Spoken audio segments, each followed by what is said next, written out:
Well, after months of anticipation, tens of millions of sky gazers got a glimpse of the total eclipse yesterday. Cities across the U.S. from Texas to Maine were in the path of totality, meaning they saw an influx of visitors for the once-in-a-lifetime phenomenon, and people were able to head home with an experience they will never forget. Wow. The next total eclipse in North America won't happen until 2044. A lot of those images are unbelievable. So cool. Well, luckily for Derek and for Amy, they were both in the right place to catch the entire spectacle. And you too. And Derek is here, so you're back. Has it hit yet that you saw this? Yes, it did.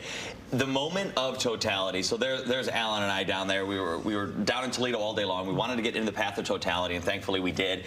And thankfully the weather held out. That was always the huge question: is was it going to be clouded out? That's always a big factor when it comes to eclipse watching. And we got lucky. There was not a whole lot of clouds out there. Just a few higher cirrus clouds that did not impact our viewing. We saw everything we wanted to see.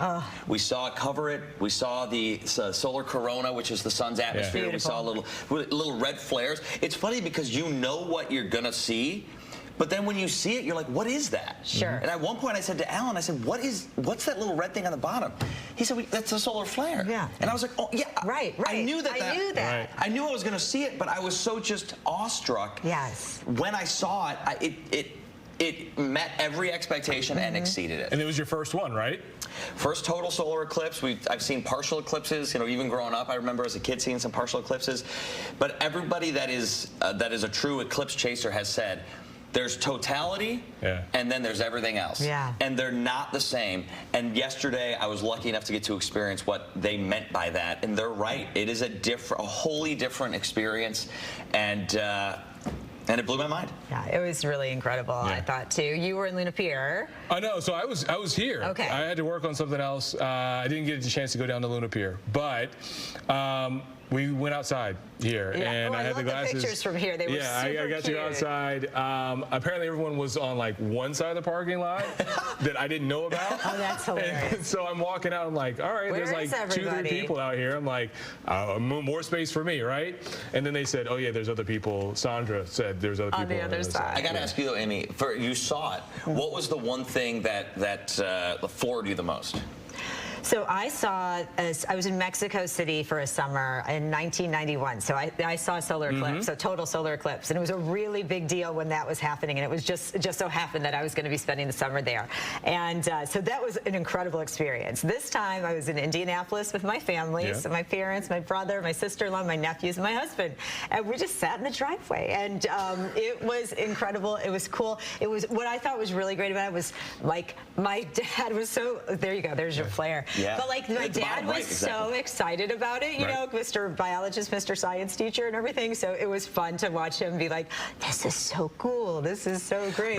I think, it's cool. Like you're sitting there and you're watching people's outdoor lights go on, because it's very much like headlights, dusk to twilight, and so people who have solar powered outdoor lights, they're going on like it's nighttime.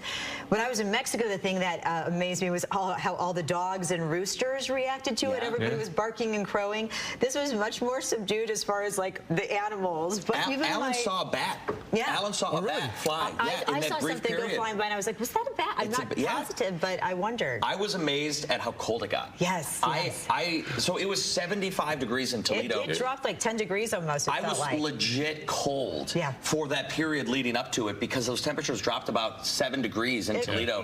It got chilly, got downright chilly. Yep. I was like, well, all of a sudden I'm glad I have this sweater on, because I was too hot before.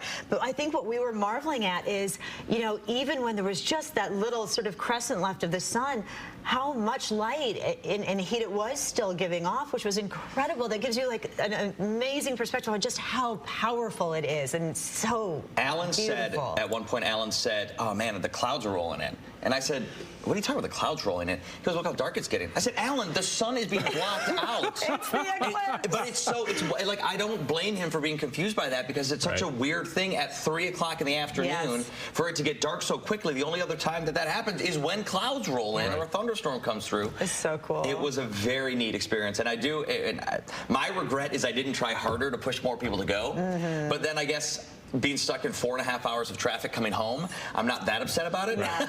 But I do wish more people had gotten a chance to see it. So hopefully people take a chance and an opportunity the next one, or maybe travel for it or whatever. Yeah. It's worth I mean, the one happens every 18 months. Yeah. So you just have to find it. It may not be here, but you can find it somewhere. Chase the eclipse. In Luxor, Egypt in 2026, there's a 6.5-minute eclipse. I think that year is right. I know the time is right. 6.5 minutes, one of the longest eclipses. Yeah. So maybe that's an option for you. Sounds like we're off to Egypt. Yeah. There you go. Thanks, Derek. All right, quick check on the forecast here. We got to get into this. After yesterday's high temperatures in the 70s, we're going to see numbers today that are likely going to be warm again. They are warm already. I mean, we're nearly 70 right now with some sunshine. Some clouds may roll in later in the day, but another beautiful day on tap for us. I've been encouraging people, get outside, enjoy it while it's here, because it may not, well, it won't last for this whole week. I mean, we're trending in the right direction, but we're going to drop down almost 20 degrees from today to Friday as some colder air moves in. Got some rain showers off to the north, cloud cover that's extending through portions of the middle spots of the state. You can see the visible satellite, which shows where those clouds are, and still some clear conditions for a lot of us, but some of the clouds starting to push closer and closer to us. Here's that rain threat. So as we get into Fox Futurecast here, it really does a pretty good job showing when the rain will arrive. I think today's going to remain dry, so I've got Tuesday on the drier side. Late in the day, Wednesday, we will see some rain moving in, and then Thursday looks wet, Friday looks wet. I think a lot of that's going to move out of here in time for the weekend, but even through the end of the work week here, it's going to be certainly chillier and certainly wetter. Thursday, Friday, rain, late rain on Wednesday, another chance for a spotty shower on Sunday as those temperatures rebound from the low 50s back up to the middle 60s.